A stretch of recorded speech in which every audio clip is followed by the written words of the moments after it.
Hello, welcome to my YouTube channel. Before you look this video, subscribe it, like it, share it, have a comment.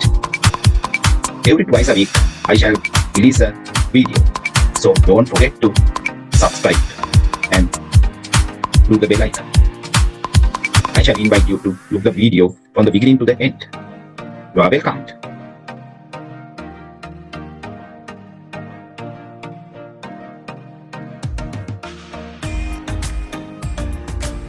මේ තියෙන්නේ ද්‍රව්‍ය සම්පින්ඩනය අපිට පේන තවත් කෝණයක්. මේ තියෙන්නේ තවත් කෝණයක්. අපිට ද්‍රව්‍ය සම්පින්ඩනයේ පේන තවත් කෝණයක්. මේ තියෙන්නේ. මෙතෙන්දි ඉස්සරහටම අපිට පේන්නේ මුට්ටිය. ඊට පිටිපස්සෙන් තමයි පෙට්ටිය පේන්න ගන්න.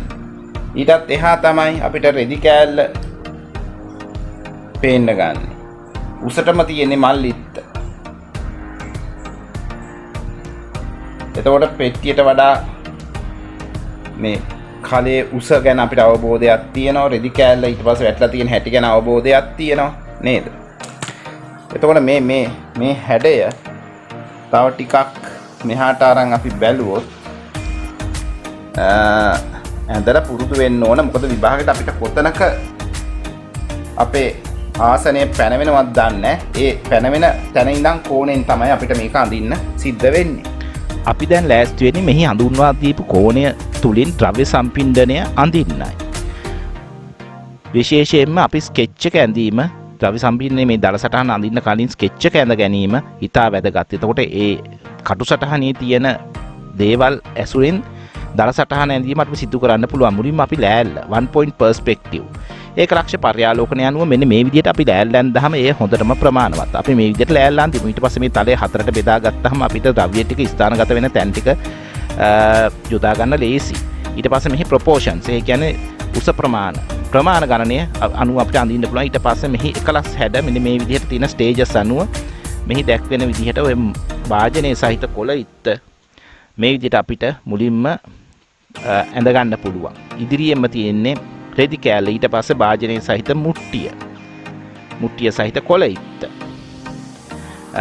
ඊට පස්සේ ඊටත් පිටිපස්සෙන් තමයි පෙට්ටිය අපි ඇඳෙන්නේ. ඔන්න මූලික හැඩ ටික මෙන්න මේ අනුසාරයෙන් අපි මේ විදිහට අපි ඇඳ ගමු. ඊට පස්සේ අර රවුන්ඩ් හැඩය එකතු කරාම මෙහි 3D පෙනුම අපිට ලබා ගන්න පුළුවන්. මෙන්න මේ ප්‍රධාන දල සීමා රේඛාව තුල අපිට දේවල් ස්ථානගත කරන්න පුළුවන්. මුලින්ම අපි කරන්නේ මේ තියෙන දේවල් ටික ස්ථානගත කරන එක. මේ ටික හරියට අරන් තියාගන්න එක තමයි අපි කරන්නේ. ඊට පස්සේ අපි පෙට්ටිය මෙන්න මේ විදිහට ද්විලක්ෂ පර්යාලෝකණය අනුව මෙන්න මෙහෙම අපි අඳිනවා. මුට්ටිය අස්සෙන්ම අපි පෙට්ටිය මේ විදිහට අඳිනවා.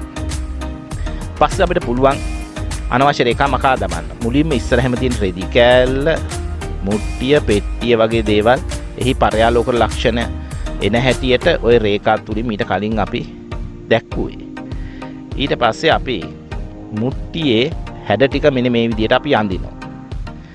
සිලින්ඩරේට ගෝලාකාර හැඩ එකතු වුනහම මුට්ටිය අපිට ලබා ගන්න පුළුවන්. ඔන්න අඳිනා වූ ක්‍රමශිල්ප ටික හොඳින් අනුගමනය කරන්න. මෙන්න මේ විදිහට. ඊට පස්සේ අපිට පුළුවන් රෙදි කෑල්ල අඳින්න. ඊටත් උඩින් අපි ලකුණු කරන්න පුළුවන් තියෙන පැපොල් ගෙඩිය. මෙන්න මේ විදිහට. පැපොල් ගෙඩියේ මූලික හැඩය ඇඳලා ඊට පස්සේ අපිට පුළුවන් එහි තියෙන සියුම් හැඩ මෙන්න මේ ආකාරයෙන් අඳින්න. ඒ පැපොල් ගෙඩිය පිහිටලා තියෙන ආකාරය ඔබ ඉගෙන ගැනීම වැදගත්. ඊට පස්සේ අපිට පුළුවන් මල, රුක්කත්තර මල, පෙති පහයි. මෙන්න මේ ප්‍රධාන හැඩය තුල පෙති පහ මේ විදිහට බෙදාගෙන ඊට පස්සේ පෙති පහ ඒ මලේ තියෙන අනන්‍යතාවය අනුව පෙති පහ ඒ හැඩය අනුව ඇඳීම වැදගත්. රුක්කත්තන වලට ආවේනික වූ හැඩයක් තියෙනවා ඒ මලේ පෙතිවල. ඊට එහයින් තියෙන මල ඊළඟ කෝණයෙන් අපි අඳින්න. ඊට පස්සේ දැල්ල සහ රුක්කත්තන කොළ හතර බැගින් ගොනුවටනේ තියෙන්නේ. මේ විදිහට ඒ ලොකු කොළ ගොනුව අපිට මේ විදිහට අපි දකින්න පුළුවන්. ඒ කොළ ටික අපි මේ විදිහට ඇඳගත යුතුයි. මේ අඳින්න හුඟක් විට ළමයි ඉතා අසීරු වෙනවා. නමුත් මේ ක්‍රමශිල්පය ඔබ අනුගමනය කරන්න මේ හොඳින් බලා. එතකොට ඔබට පුළුවන් වේවි. ඊට පස්සේ මුට්ටියේ තියෙන 3D ගතිය, ඊට පස්සේ රෙදි කෑල්ලේ තියෙන රැලි ගතිය වගේ දේවල් අපිට දා ගන්න පුළුවන්. මේ වගේ බෙදීමකට ලක් කරා ඔන්න රැලි ටික ඔන්න ඔහම ඇඳලා ඊට පස්සේ රැලි වලින් පිටිපස්සට ඔහම රේඛා ටික දාලා හරියට පඩිපෙලක ආකාරයෙන් වගේ වන්න පෙට්ටිය උඩට ඒ යන හැටි ඔබ හොඳින් දකින්න.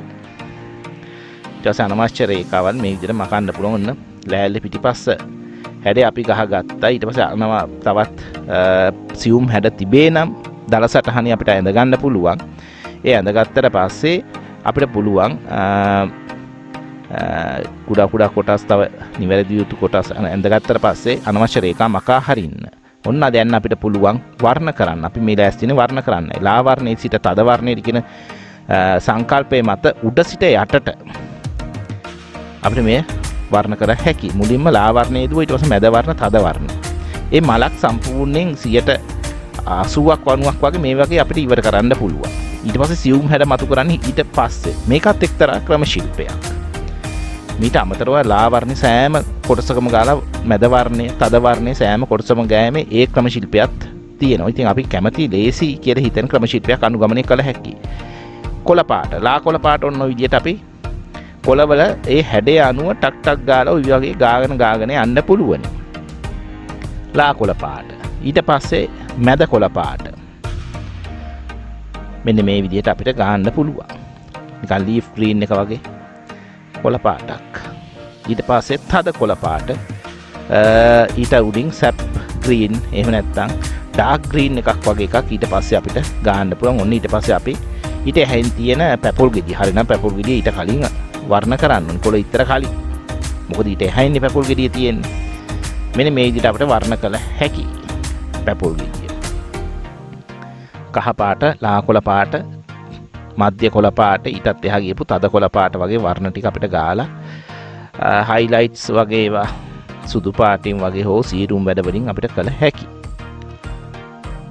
ෆයිනල් touch-ups වල එන. ඊට පස්සේ අපි පෙට්ටිය පර්යාලෝකනයේ අනුව වර්ණ කරන්නේ. වර්ණ කිරීම සඳහා ප්‍රධාන ආලෝකය අපිට වැටෙන්නේ මෙහි දකුණු පසින් ඉහළින්. එතකොට ඒ පැත්තෙන් ආලෝක වැටෙනකොට අනිත් පැත්ත අඳුරුයි. ඔය ක්‍රියාදාමයේ හෝ සංකල්පය අපි ඔළුවේ තියාගෙන ඕනි වර්ණ කරන්න. එහෙම නැත්නම් අපිට වරදිනවා. ඊට පස්සේ අපි මුට්ටිය මේ විදිහට වර්ණ කරනවා. රෙද්දේ රැලි ටික වගේම මුට්ටිය වර්ණ කරා. රෙදි කෑල්ල ඊට පස්සේ අපි මූලික හැඩ ටික අර මල් හැඩේ තියෙන මූලික වර්ණය අපි යොදාගත්තා. බේස් කලර් එක ක්‍රීම් පාට. ඊට උඩින් තැඹිලි පාට අපි යොදා ගන්නවා. මෙන්න මේ විදිහට. චීතරදි කෑල්ල අඳින්න හුඟක් අමාරුයි කිව්වට මේ ක්‍රම ශිල්පය අනුගමනය කළොත් ඔබට ලෙහෙසියෙම මේ ඇඳගත හැකියි. අර හැඩ ටික අර රෙදි කෑලි නැම්මත් එක්ක භාග හැඩෙන විදිහට යොදා ගැනීම තමයි වැදගත් වෙන්නේ. ඊට පස්සේ මේ චීතරදි කෑලි තියෙන පසුබිම තද නිල් වර්ණය ඔන්න අපි යොදාගත්තා. මෙන්න මේ විදිහට. ඊට පස්සේ මෙහි රැලි අවසන් මතු කිරීම වලදී වගේ ওই වගේ දුමුරු පාටක් වගේ තද දුමුරු පාටක් යොදාගෙන මෙන්න මේ විදිහට රැලි ටික මතු කරලා ගන්න පුළුවන්. ඊට පස්සේ අපි කරන්නේ මුට්ටිය. ලා දුමුරු වර්ණය අපි යොදාගෙන මේ මුට්ටිය මූලිකවම වර්ණ කරනවා. ඊට කලින් අපි යොදාගෙන තිබුණා ක්‍රීම් පාට. මුලින්ම මේ දෙවෙනි වර්ණයේ හැටියට ලා දුමුරු වර්ණය අපි යොදාගත්තා. ඊට පස්සේ අපිට පුළුවනි තද දුමුරු පාටත් මේ එක්කම තවත් තද වර්ණයක් හැටියට යොදා ගන්න. ඕනනම් තව ක්‍රීම් පාටත් අවශ්‍ය තැන් වලට අඩු වැඩි වශයෙන් යොදා ගන්නවුත් විදිහට ඔබට පේනවා මේ විදිහට වර්ණ කළ හැකියි. ඊට පස්සේ මෙන්න මේ විදිහට අපිට පුළුවන් තද දුමුරු පාටේ අර මුට්ටියේ තියෙන 3D ගතිය මතුවෙන විදිහට එහෙම නැත්නම් ත්‍රිමාන ගතිය මතුවෙන විදිහට වර්ණ කරන්න. එළිය අඳුර වැටෙන හැටියටත් highlight එක පැත්තකින් වැටුණාට පස්සේ අනිත් පැත්තට අඳුරු වර්ණය ඇවිල්ලා මේ හැඩතල අනුව ඒවා යොදා ගන්නා වූ හැටි ඉතා හොඳින් බලන්න. විශේෂයෙන් මුට්ටියේ කර යටින් තද වර්ණය අපි යොදා ගන්නවා. ඔබ හොඳින් බලන්න මේ වර්ණ කරන පිළිවෙල. ඊට පස්සේ අපි ලෑල්ල වර්ණ පර්යාලෝකනය අනුව ප්‍රධාන වර්ණය දකුණු අත පැත්තේ උඩින් වැටෙනවා. අපේ දකුණු අත පැත්තේ දකින්නකොට උඩින් වැටෙනවා කියන දේත් එක්ක වර්ණ කරනකොට ඔන්න විදිහට ලා දුමුරු වර්ණය ක්‍රීම් පාට උඩින් දෙවනි වර්ණයේ හැටියට අපි මේ විදිහට ගන්නවා. ඊට පස්සේ අපිට පුළුවන් තද දුමුරු පාට මෙන්න මේ විදිහට ගන්න. විශේෂයෙන්ම වර්ණ පර්යාලෝකනය අනුව ඈතට යන වර්ණේ ලා ගතිය ඇති වෙන විදිහට වර්ණය යොදා ගතියොත් ඔබ බලන්න ඔන්න තද දුමුරු වර්ණය අපි යොදා ගන්නා වූ හැටි. යොදා ගන්නා වූ සීමා හෝ කලාපයන් වර්ණ පර්යාලෝකනයත් ඇති වෙන විදිහට ඔන්න රෙදි කැල්ල යට හරිය ඉතා තීව්‍රව අපි තද වර්ණයෙන් මතු කරපු හැටි ඔබ දකිනවා. එය විශේෂයි. ඔබට පුළුවන්. දැන් මෙහි හෙවණැල්ල, මුට්ටියේ හෙවණැල්ල වගේ දේ අපිට මෙහි යොදාගත හැකියි. අත යටින් කොළයක් තබා ගැනීම අති වැදගත් දෙයක්. විශේෂයෙන්ම වර්ණ කරනකොට. එතකොට එහි නීට්නස් එක, චිත්‍රයේ තියෙන පිරිසිදුභාවය, තීව්‍රභාවය ඉතා හොඳින් ඒ තුලින් රැකෙනවා. ඊට පස්සේ මෙහි පසුබිම යොදාන්නේ ඉදිරිබිම් මතු කරන්නනේ. ඔන්න පසුබිම තුලින් අපි කරන්නේ ඉදිරිබිම් මතු කිරීමයි. ඔන්න කොළ පාට අපි ගත්ත පසුබිම වර්ණයේ හැටියට. ඉතින් කොළ පාටට ලා කොළ, තද නිල් වගේ වර්ණත් අපිට යොදාගත හැකියි. ලා වර්ණයට තද වර්ණයේ කියන සංකල්පය මත තමයි මෙහි පසුබිම අපි වර්ණ කරන්නේ. ඒතර ඉදිරිබිමේ තියෙන ඔය තද වර්ණ තියෙන තැන් තියෙනවා නම් පසුබිමට අපි එතනට ලා වර්ණය යොදා ගන්නවා. එහි අනිත් දේ තමයි පසුබිමේ ලා වර්ණ තියෙන තැන් වලට ඉදිරිබිමේ ලා වර්ණයේ තියෙන තැන් වලට පසුබිමේ තද වර්ණය යොදා ගැනීම. ලා වර්ණයට තද වර්ණය කියන සංකල්පය මෙහි වැදගත්. ඊට පස්සේ අපි අර මලේ තියෙන හැඩ ටික රේඛාමය මතු කිරීම තුලින් කොළවල තියෙන ඒ ගතිය අපිට මේ විදිහට මතු කළ හැකියි. පැපොල් ගෙඩියත් කොළ පාට, ඉදිරියෙන් තියෙන කොළ ටිකත් කොළ පාට නිසා මෙහි මතු කිරීම ගැන ඔබ සැලකිලිමත් වන්න. ඊට පස්සේ ෆයිනල් ටච් අප් එක විදිහට තැන් කීපයක්ම අපිට මේ විදිහට අඩු වැඩි වශයෙන් ලා වර්ණය සහ තද වර්ණ පදාස යොදා ගනිමින් ඒ වගේම සීරීම් වැඩ යොදා ගනිමින් අපිට මේ මතු කළ හැකි. මෙන්න මේ විදිහට අපිට පුළුවන් සීරීම් වැඩ කරන්න. ඔබ දකින්න සීරීම් වැඩ කරන හැටි. අත යටින් කොළයක් තබා ගැනීම වැදගත්. මොකද එහෙම නැත්නම් චිත්‍රේ නාස්ති වෙන්න පුළුවන්. හයිලයිට් වැටෙන තැන් ටික ඔන්න ඔය වගේ සීරීම් වැඩ තුලින් ඒ හැඩයන් මතු කර දීම, සියුම් හැඩයන් මතු කර දීම ඒත් මේ සීරීම් වැඩ තුලින් අපිට මේ කළ හැකි. විශේෂයෙන්ම හයිලයිට් එක වැටෙන තැන්. එතකොට තමයි අර ප්‍රධාන වශයෙන්ම අඩු වැඩි වශයෙන් හැඩ ටික වෙනස් වූ හැඩ අපිට මතු කර දිය හැක්කේ. මේ ෆයිනල් ටච් අප් එක යටතේ ලා වර්ණත් මේ වගේම සුදු පාටින් බලන්න හයිලයිට් වැටෙන තැන් ටික නැවතත් අපිට වර්ණ කළ හැකි. සුදු පාට වගේ වර්ණය අරින් උඩින් වර්ණ කරන්න පුළුවන් අනිත් වර්ණ උඩින්. මෙන්න මේ ආකාරයට ලා වර්ණත් මීට අමතරව ක්‍රීම් පාට වගේ වර්ණත් අපිට ලා වර්ණ හැටියට සුදු පාට වගේම ගත හැකියි. ඊට පස්සේ මේ වගේ අර තියෙන සියුම් හැඩ පෙට්ටි අර තියෙන අර සියුම් හැඩ වගේ දේවල් අපිට මේ මතු කරන්න පුළුවන්. ඊට පස්සේ මේ කොළවල තියෙන තවත් සියුම් හැඩ රේඛා තුලින්, පදාස තුලින්, වර්ණ පදාස තුලින් වගේ දේවල් තුලින් මතු කරලීම අපිට සිදු කරන්න පුළුවන් ෆයිනල් ටච් අප් එක හැටියට.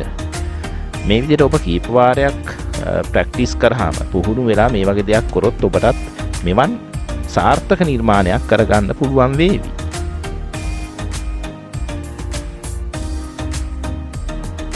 මේ වීඩියෝ එක හොඳයි කියලා හිතෙනවා නම් ඔබ කමෙන්ට් කරලා, ෂෙයා කරලා, ලයික් එකක් දාලා සබ්ස්ක්‍රයිබ් කරන්න. එතකොට මින් එහාට කරන සෑම වීඩියෝක්ම ඔබ ළඟට ගෙන්වා ගන්න පුළුවන්. ඔබ සැමටම ස්තුතියි. ආයුබෝවන්.